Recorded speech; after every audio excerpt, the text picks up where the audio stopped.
Imagine you are standing in a dimly lit room, right?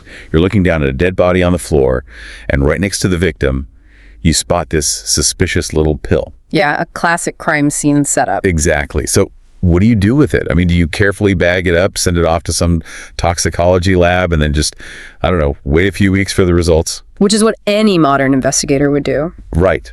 But if you are operating the greatest analytical mind in history, you absolutely do not wait. You cut that pill in half and you feed it to a dying terrier. It sounds, utterly ruthless to our modern sensibilities. It really does. But it gets an immediate, undeniable answer. There is no waiting for a lab. The hypothesis is just, it's tested in real time right there in the physical world. And that aggressive, real-time demand for the truth is exactly what we're exploring today. Welcome to the Deep Dive. Glad to be here. So today, we are taking this massive stack of case files, psychological analyses, and these incredibly detailed breakdowns of a framework famously known as the science of deduction. And we are basically stripping away all the pop culture fluff. Which is so necessary, because the popular image, the pipe, the deerstalker hat, the brooding genius who just magically pulls clues out of thin air. Right, like a wizard or something. Exactly. That image does a massive disservice to the actual mechanics of what was happening. When you really break down the framework, you realize this wasn't parlor magic. It was a clinical pathology of the human soul. That is a great way to put it. So we're going to unpack step by step how these Victorian methods can actually act as a vital shield for you today, like right now, against modern deception. Because the medium changes, but human nature doesn't. So true. We're going to look at how to aggressively filter information, how to spot the hidden hooks in a scam, and ultimately, we're going to expose the one fatal blind spot that eventually caused this perfect logical machine to completely crash. Yeah, the grit in the instrument. But to understand how to apply this framework to the real world, we first have to look at the hardware, so to speak. The hardware. Right. We have to understand how a master logician actually processes raw data. Which brings us to the concept of the brain attic. Okay, this concept completely changed how I think about memory. The idea is that your brain is basically an empty physical room, right? Yeah. And you have to be violently protective of what furniture you allow inside. Yes, violently protective is the right phrase. I mean, he possessed this encyclopedic knowledge of chemistry, anatomy, poisons, and get this, the mud from every specific neighborhood in London. Which is incredibly niche. Very. But at the same time, he actively refused to learn basic general knowledge. Yeah, he was completely unaware of the Copernican solar system. Wait, really? Yes. When told that the Earth revolved around the sun, he was not only uninterested, he basically promised to do his absolute best to forget it immediately. Okay, let's unpack this for a second, because that sounds insane to us. His brain is basically, well, think of it like a highly customized smartphone. A smartphone, sure. Yeah, he literally deleted all the default factory-installed apps like astronomy, literature, philosophy, just to maximize the storage space for his microforensics app. That's a perfect analogy. But why go to that extreme? I mean, doesn't knowing how the solar system works just make you a more well-rounded thinker? Not if your entire operating system is built on what is called the logic of the microcosm. The logic of the microcosm. Right. The theory is that cognitive load is finite. Every useless fact you retain actively crowds out a useful one. And for a detective, knowing about the solar system doesn't help you solve a murder in a dark alleyway. So it's just bloatware to him. Exactly. By aggressively filtering out the macro, so the universe, philosophy, fiction, you force your brain to obsess over the micro. The fundamental belief was that from a single drop of water, a perfectly trained logician could infer the possibility of an Atlantic or a Niagara. Even without ever having seen an ocean or a waterfall before. Yes, purely through logic. Wow. So if you understand the fundamental rules of physics and chemistry in that single drop of water, the existence of an ocean just kind of naturally reveals itself as a mathematical probability. You've got it. And applying that to daily life requires a monumental shift in how you physically navigate the world. It requires you to stop seeing and start observing. Okay, the staircase example. This is the perfect illustration of that. So think about it. You walk up the stairs to your apartment every single day. Every day. You see them. But if someone suddenly asked you exactly how many steps there are, you probably wouldn't know. Most people wouldn't. Because your brain relies on general impressions to save energy. It categorizes the obstacle as simply stairs and goes on autopilot. It's just trying to be efficient. Right. But the true observer notes that there are exactly 17 steps. Generalities allow room for deception and assumptions. Granularity, on the other hand, demands empirical truth. Okay, so how does this highly curated brain attic actually solve a mystery in practice? Let's trace the analytical loop, starting with phase 1, which is the blank slate. The foundational rule of the blank slate is that it is a capital mistake to theorize before you have data. A capital mistake. Yes, because if you form a theory first, you will subconsciously twist the facts to suit your theory, rather than twisting the theory to suit the facts. You have to gather the raw information without any preconceived bias whatsoever. Right, and there's this great moment in A Scandal in Bohemia where he receives this mysterious letter. And he doesn't sit there and guess who it's from. He just looks at the literal watermark on the paper. He just observes. Yeah. The letters are E-G-P-A-T. And he breaks it down instantly. Like E-G stands for Igria, which is a town in Bohemia famous for paper mills. P is for paper. And G-T is Gesellschaft, which is German for company. So before the client even knocks on the door, he has completely stripped the mystery of its power just by reading the literal paper it's printed on. That's the power of the blank slate. And once that unbiased data is collected, the loop moves into phase 2, which is microforensics and environmental profiling. Which sounds very modern. It does. This is where you concentrate entirely on the physical residue of human action. Which brings us perfectly to a case of identity. So a young woman named Mary Sutherland comes in because her fiancé, a man named Hosmer Angel, completely vanished on the morning of their wedding. A terrible situation. Right. But before she even speaks, her profession is identified. He just looks at her and knows she's a typist. Because of the physical residue, the plush material on her sleeves showed a double line of heavy wear just above their wrists. Oh, from resting her arms. Exactly. It's the exact friction mark made by pressing against a desk while operating a heavy Victorian typewriter. And what's wild is that observing that typewriter is what unravels the entire fraud. Because it turns out the missing fiancé didn't run away. He didn't even exist. It was a complete fabrication. Yeah, it was just Mary's greedy stepfather, James Windibank, in a heavy disguise. He courted her and then vanished specifically to break her heart so she would swear off men and just stay at home forever. Which, crucially, allowed him to maintain control of her inheritance. Wow. Yeah, in the economic context of the era, a woman marrying meant her financial assets often transferred to her new husband. So the stepfather's entire scheme was actually an economic defense mechanism, just disguised as a romance. That is incredibly twisted. And the way the deception was proven is brilliant. It all came down to a hinge clue. It wasn't a witness testimony or a confession. It was the typewriter itself. The machine became the witness. Right. He pointed out that a typewriter has just as much individuality as a person's handwriting. Like, the metal keys strike the paper thousands of times, and since the letter E is the most commonly used vowel in the English language, the E key experiences the most metal fatigue. It wears down faster. Exactly. So he found 14 unique mechanical defects in the typed love letters sent by the fake fiancé, including this very specific slurring of the letter E. And he matched those exact 14 defects to the stepfather's machine at his office. The math is undeniable at that point. Yeah, you can't fake 14 microscopic metal defects. The machine cannot lie, even if the man operating it does. Which brings us to the final and definitely the most aggressive step of his analytical loop, the empirical trap. Okay, yeah. We talked about feeding the pill to the terrier earlier. He didn't passively wait for data. He designed active tests to force reality to reveal itself. Right, and here is where I really struggle with this framework, if I'm being honest. Because some of these methods seem, well, incredibly reckless. Reckless. Yeah. I mean, in A Scandal in Bohemia, he needs to find out where a woman has hidden a compromising photograph inside her house. His solution. He tosses a plumber's smoke rocket through her open window into the living room and has people outside scream, "Fire!" It's highly unorthodox, yes. Unorthodox. I mean, think about that. He throws an explosive into someone's house. Yay. That doesn't sound like scientific deduction to me. That sounds like creating a chaotic riot just to see what happens. It is absolute chaos, I grant you that, but it's chaos by design. The psychology of the empirical trap is about weaponizing human instinct against the rational brain. How so? Well, in a normal state, a person can lie to you. Their prefrontal cortex is fully engaged, and it can construct a very complex deception. But in a moment of sudden, catastrophic crisis, like a house fire, The prefrontal cortex is instantly overridden by the amygdala. So fight or flight just completely takes over. Exactly.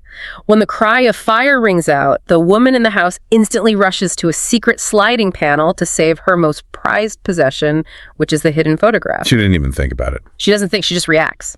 The trap creates an artificial crisis that literally forces the target to physically point to the truth. He strips away their ability to lie by triggering their survival instincts. I mean, that is terrifyingly effective.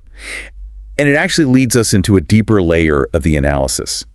Because he wasn't just applying this rigorous loop to physical clues like typewritten letters or footprints in the mud. He was applying it to human behavior. He was diagnosing the pathology of the soul. Yes. And this is where his case files become incredibly practical for you listening today. Like, let's look at the concept of the too-good offer, as demonstrated in The Adventure of the Copper Beeches. That case is a masterclass in behavioral red flags. It gave me chills, honestly. So, a young governess named Violet Hunter is offered a salary of 120 pounds a year. And to give you some context, in the 1890s, 120 pounds was a staggering amount of money for that profession. It was roughly triple the standard market rate. Triple. But there is a massive red flag attached. To secure this incredible salary, she has to agree to cut her beautiful hair short, and she has to occasionally sit in a specific chair, facing a window, wearing a very specific electric blue dress. Most people look at that and just see a wealthy, eccentric employer. They rationalize the bizarre behavior because the financial reward is so incredibly high. Because they want the money. Right. But a logical framework identifies this financial anomaly for what it truly is. Economic overcompensation is almost always a premium paid for risk. Yes, and here's where it gets really interesting for us today, because Violet Hunter's offer is identical to the modern scams we see constantly. Oh, absolutely. It's the ghost job on LinkedIn that offers you a massive remote salary for only 5 hours of work a week. Or, those unmissable high-yield crypto promises that guarantee 40% returns. The mechanics are exactly the same. Think about the last time you were offered a shortcut that seemed just a little too easy. Did your brain rationalize the red flags because you wanted the money? The medium has completely changed, but the rule remains. When the reward far outweighs the market value, the difference is being paid with your safety. And the tragedy of Violet Hunter is that she really needed the money. Her employer, Jeffrey Rucastle, was actively preying on that desperation. He knew she wouldn't say no. Exactly. He was paying her that exorbitant sum because he wasn't really hiring a governess. He was hiring a decoy. Right, the dress and the hair? Yes, he made her cut her hair and wear the blue dress so she could impersonate his own imprisoned daughter from the window. He was trying to fool the daughter's fiancé outside so Rucastle could steal her inheritance. So it all comes down to control. And he expands on how predators seek control in the very same case, with a concept called the rural horror.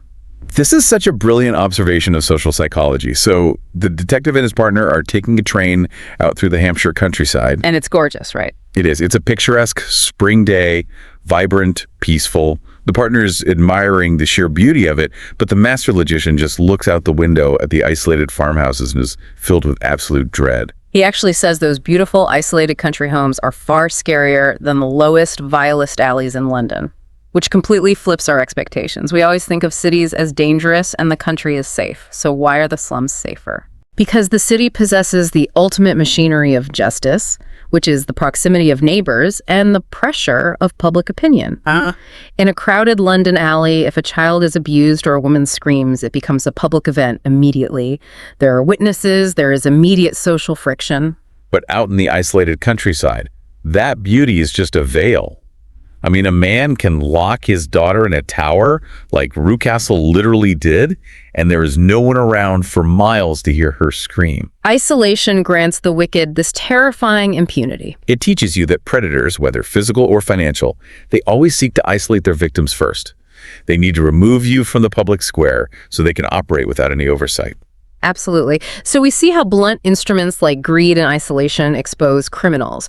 But a really fascinating question emerges from this. What happens when a truly vindictive, highly intelligent mastermind tries to turn this logical machine against itself? Right. What if the criminal knows exactly how the game is played? They try to beat him at his own game, and it almost always backfires due to what's called the arrogance of the mastermind. Yes. They fall into the trap of the perfect clue. Look at the adventure of the Norwood Builder. A man named Jonas Oldacre wants to frame a young solicitor for his own murder, purely out of spite. Spite from decades ago, right? Yes, because the young man's mother rejected Oldacre years prior. So Oldacre fakes his death and plants what appears to be the perfect, undeniable piece of evidence, a bloody thumbprint belonging to the young man right on the wall of the house. And the local police see it and immediately declare the case closed. I mean, the forensic data is right there in blood. But the perfect logical machine immediately knows the thumbprint is a complete fabrication.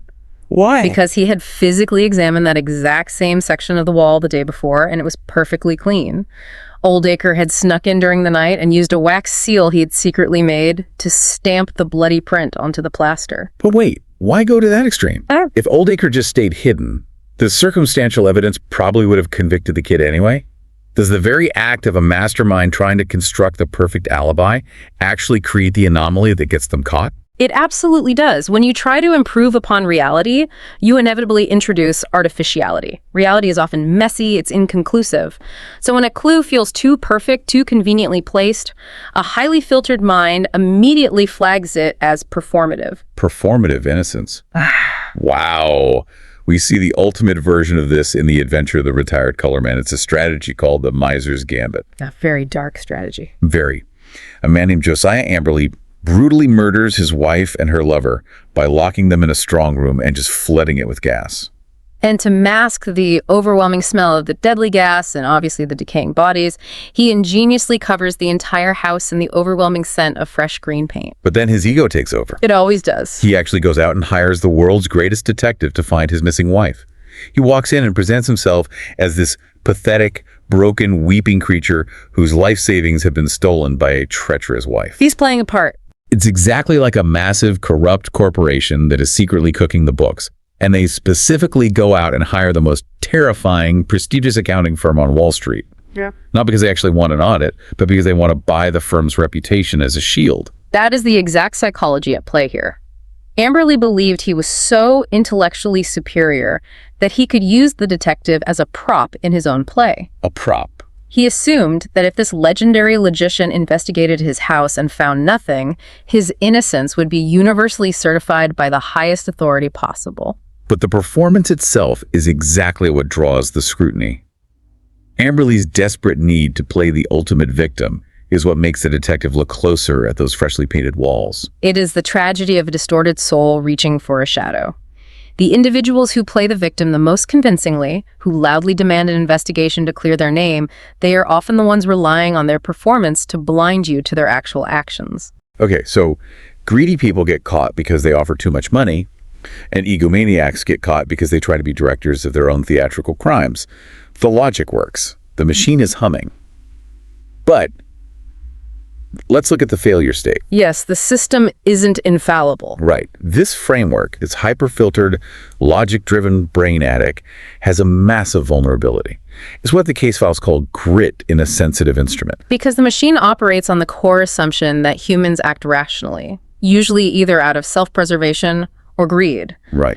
But there are edge cases where pure logic entirely breaks down simply because it cannot quantify the human variable. We see this beautifully in The Adventure of the Three Students.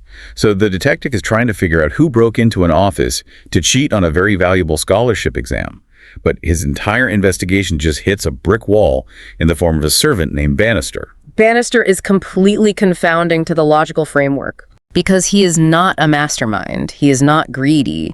He is, by all accounts, a perfectly honest man. Yet he repeatedly lies to the authorities. He physically sits on a chair to hide evidence, completely stonewalling the investigation to protect the cheating student. And why? He isn't being paid. He's doing it because of a deep-seated generational loyalty. Bannister had once been the butler to the boy's father, who had fallen on hard times. It's a total clash of virtues. Exactly. Bannister is weaponizing his own integrity and loyalty to shield a wrongdoer.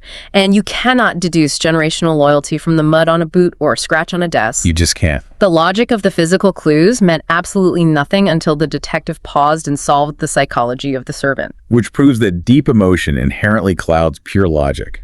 And nowhere is this blind spot more exposed than when the machine encounters the woman. Irene Adler. We discussed Scandal in Bohemia earlier, how the smoke rocket was used to brilliantly trick her into rushing to the hidden panel to save the photograph. Right, the empirical trap. He bypassed her prefrontal cortex, made her panic, and she revealed the hiding spot. The logic worked flawlessly. It did. He figured he had won the game, walked out of the house, and just assumed he would stroll back in the next morning to collect the photo. And that assumption was his greatest failure. He relied on universal human psychology for the trap, but he completely failed to account for Irene Adler as an individual. And what an individual she was. I mean, think about the brilliance of her countermove. She is an operatic actress. She realizes almost immediately after the fire alarm that she has betrayed herself. She figures out exactly who threw the smoke rocket. But instead of just running away in a panic, she improvises. She doesn't just adapt, she goes entirely on the offensive. She cross-dresses in male walking clothes so she won't be recognized. Yeah. She actually follows the greatest detective in the world back to his own apartment at Baker Street just to confirm his identity. It's so bold. She casually walks right past him on the pavement, says, "Good night, Mr. Sherlock Holmes," and leaves him completely bewildered. And by the time he returns for the photograph the next day, she is long gone. She fled to the continent with her new husband, taking the photograph with her to use as collateral to protect herself. Think about the delicious irony of this moment. He built this impenetrable brain attic. He aggressively filtered out every single distraction. He literally deleted the knowledge of the solar system from his mind just to make room for pure, unadulterated logic. And yet he gets completely outplayed because his rigid algorithms couldn't quantify a woman's brilliance and an actress's capacity for improvisation. it is the perfect encapsulation of the framework's fallibility. He operated as the most perfect reasoning and observing machine the world had ever seen, but human nature remains the ultimate wild card. The commonplace is never truly commonplace when the human heart is involved. So as we pack up these case files, what are the tools you can actually walk away with today? I mean, from realizing you need to observe the 17 steps on your staircase to decoding the micro defects of a situation, this framework teaches us a sort of hypervigilance. It really is a blueprint for cutting through modern deception. It is about actively filtering your inputs and constantly looking for the red flags hidden in plain sight. If a financial offer requires you to compromise your safety, the premium is being paid for your risk. Every time. If a piece of evidence feels too perfectly theatrical, it is likely a performance designed specifically for your applause. It all comes back to trusting empirical data over comfortable assumptions. Exclude the impossible, and whatever remains must be the truth. But I want to leave you with a final thought to ponder. We spend so much time wishing we could be perfectly rational, right? We marvel at this ultimate analytical machine. But we just saw that this machine completely crashed when it encountered deep emotional ties, like Bannister's unyielding loyalty or Irene Adler's fierce instinct for self-preservation. It broke the system. Exactly. Perhaps our own irrational human emotions, the messy, chaotic feelings that make us do illogical things, aren't a bug in our mental operating system after all. Maybe they are the most powerful, unhackable feature we possess. What if the very things that make us illogical are exactly what keep us safe in a world where everyone else is trying to calculate your next move? That's a fascinating way to look at it. The next time you find yourself lost in a fog of confusing information, just remember, you don't need to know if the Earth revolves around the sun to find the truth. You just need to observe the details everyone else is merely seeing. Thanks for joining us on this deep dive.